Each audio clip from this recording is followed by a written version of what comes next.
In Blender 4, they've sorted out the masking in texture painting, so it's now really nice and easy to use. So if I've got my default cube here selected and I go across to the texture painting workspace, obviously I can't paint on this at the moment because I've got no texture. I can come to the middle here and add in my new texture.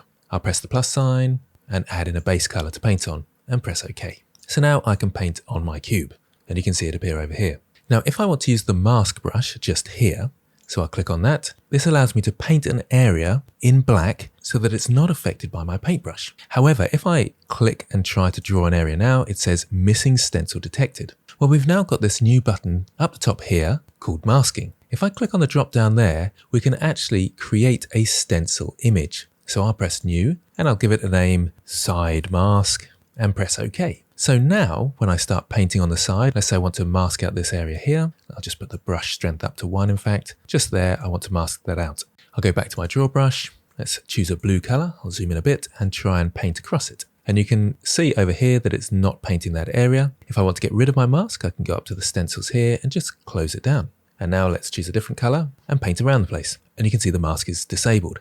The great thing about this is though, I can come back to this mask stencil, click on the drop down here, and I can choose my side mask, which I created.